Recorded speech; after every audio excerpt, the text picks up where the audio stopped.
विश्वं सर्वं दृश्यमाननगरे कुर्यं निजान्तर्गतं पश्यन्नात्मभूतं यथा साक्षात् कुरुते प्रबोधसमये आत्मानमेवाद्वयं तस्मै श्रीगुरुवे नमः। श्रीदक्षिणामूर्ते दूर्वादलद्युतितनुं तरुणाब्जनेत्रम् हेमाम्बरं वरविभूषणभूषणम्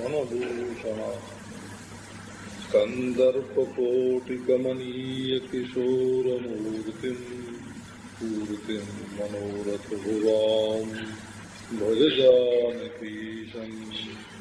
ॐ शान्ति शान्ति शान्ति। जैसे मिटय मोर भ्रम भारी, कहु सो कथा नाथ विस्तारी। जाग बलिक बोले मुसुकाई, तुम ही विदित रघुपति प्रभुताई। राम भगत तुम मन क्रम बानी, चतुराई तुम्हारी मैं जानी। चाहु सुनय राम गुण गूढ़ा, कीन्हु प्रश्न मनहु अति मूढ़ा। तात सुनहु सादर समुझाई, कहु राम कै कथा बुझा सुहाई। महामोह मई से सुविशाला, राम कथा कालिका कराला। राम कथा शशि किरण समाना, संत चकोर करहि यही पाना। ऐसे ही संशय कीन भवानी, महादेव तब कहा बखानी। कहो सो मतुअनि हमति अनुहारी, अब उमा सम्मु संवाद भयउ समय जही हेतु जही। सुनु मुनि मिटई विषाद। कहते हैं कि जिस तरह से मेरे भारी भ्रम की निवृत्ति हो जाए, उसी रीति से हे स्वामी आप कथा का विस्तार करके कहिए। अब तो जाग बल के मुस्कुरा गए, मुस्कुरा के बोले, क्योंकि वो जानते हैं कि भरद्वाज जी को तो सब मालूम है। बोले तुम्हें तो राम की प्रभुता मालूम है भरद्वाज जी, तुम तो मन से कर्म से वचन से रामचंद्र के भक्त हो, लेकिन मैं तुम्हारी चतुराई समझ गया। असल में प्रश्न करने वाले को अपनी पंडिताई नहीं दिखानी चाहिए कि हम ये जानते हैं और ये जानते हैं और ये जानते हैं। एक ने कहा महाराज सब ब्रह्म है तो ये जगत कहाँ से आ गया? बोले भाई जब सब ब्रह्म ये बात तुमको मालूम है तो ये भी मालूम कर लो कि जगत कहाँ से आ गया है।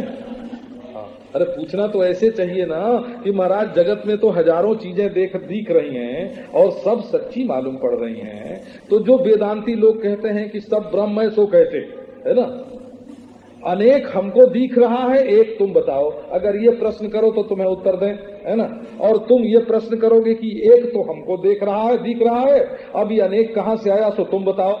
माने जगत तुमने ब्रह्म का निरूपण किया, हम जगत का निरूपण किया, है ना। ये पूछने वाले का ढंग देखो, है ना। तो नारायण ये तो बोले सिद्धांत की बात अपनी ओर से कह देंगे और पूर्व पक्ष उत्तरदाता के सिर पर डाल देंगे कि ये कोई प्रश्न का तरीका हुआ। तो बोले आत्मा तो नित्य शुद्ध बुद्ध मुक्त है महाराज, अब ये बताओ ये पुनर्जन्म कहाँ से आ गया?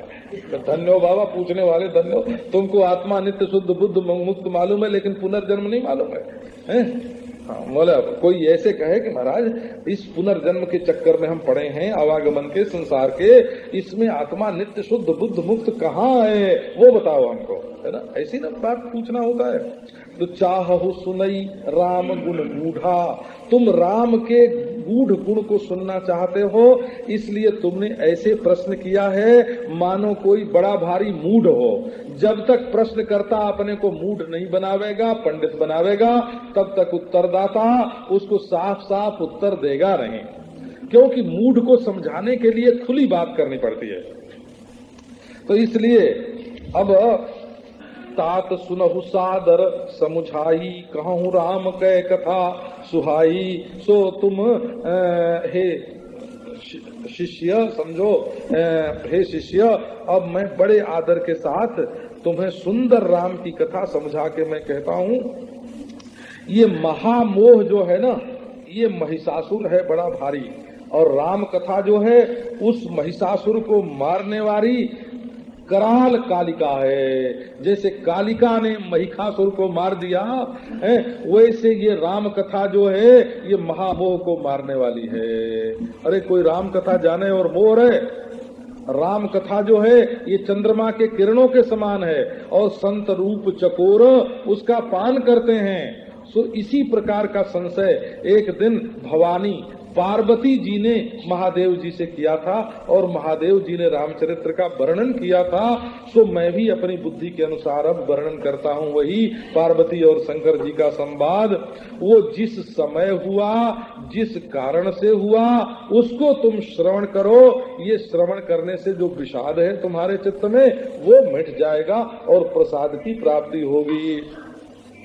ये महाराज कहना तो सीताराम का चरित्र था, लेकिन बीच में देखो क्या बढ़िया ढंग से ये गौरी शंकर का चरित्र ला दिया महाराज।